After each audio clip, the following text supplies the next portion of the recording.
When I first married Anna, I thought I had found the woman who would stand by me through thick and thin. I was the youngest partner at my law firm back then, and within a few years, I had worked my way up to becoming CEO. Money, status, and influence came my way, but none of it felt as valuable as having a wife and, later, a daughter. That illusion shattered the day I discovered Anna had been cheating on me.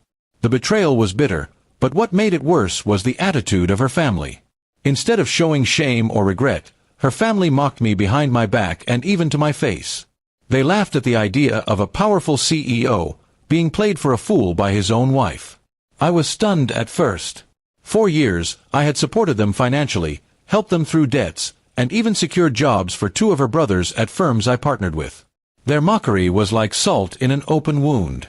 I decided not to lash out in anger. I am, after all, a man of the law. I knew that my strength wasn't in yelling or fighting, but in carefully planning, executing, and letting justice deliver itself. I spoke to no one, not even my closest friends at the firm. Instead, I quietly gathered every shred of evidence I needed: messages, hotel receipts, and even photos. Anna thought she was untouchable because her family backed her. They convinced her that I was too proud to file for divorce, too afraid of embarrassment. What they didn't realize was that embarrassment doesn't bother a man who has truth on his side. I wasn't going to fight her in the shadows. I was going to bring everything to light in the courtroom. When I filed for divorce, I made sure it was airtight. The evidence of infidelity was undeniable. More than that, I used my legal knowledge to protect every asset that I had worked for. The house, the cars, the firm shares, everything was either already in my name or carefully shielded through trusts. Anna had assumed she would walk away with half, but instead, she left with only what the court considered fair, which was a small fraction. Her family, who had mocked me so confidently, suddenly realized the tide had turned. They had enjoyed my generosity for years, but now the bank accounts I had once filled for them were closed, the jobs I had secured were withdrawn, and the support I had provided was gone. It wasn't revenge in anger, it was justice served through legality. During the hearings, Anna tried to twist the story, painting herself as the victim. But the evidence I presented was so clear that even her own lawyer struggled to argue. I remained calm throughout, never raising my voice, never letting them see me shaken. Inside, I was angry, but outwardly, I was unshakable. When the judgment came, I was granted full custody of our daughter. That was the most important victory. I didn't want her raised in a home where betrayal and mockery were treated as normal. I wanted her to grow up knowing dignity, respect, and responsibility. Anna's family could no longer mock me. In fact, they avoided me in public altogether. The same people who once laughed now whispered when I entered the room.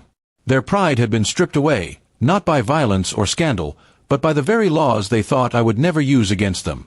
I returned to my firm, not as a broken man, but as someone who had fought one of the hardest battles of his life and won. My colleagues admired how I had handled it, silently, strategically, and with integrity. Many told me I had set an example for anyone facing betrayal, that you don't have to scream or fight dirty. Sometimes, the cleanest fight is the most powerful one. Anna, meanwhile, moved back in with her parents. Without my financial support, their lifestyle collapsed quickly. The family who once flaunted luxury found themselves struggling to pay bills. They had mocked me for being blind to her cheating, but in the end, they were the blind ones, unable to see how fragile their position really was. I didn't celebrate their downfall, but I also didn't rescue them this time. I had given enough. My focus shifted entirely to my daughter and my firm.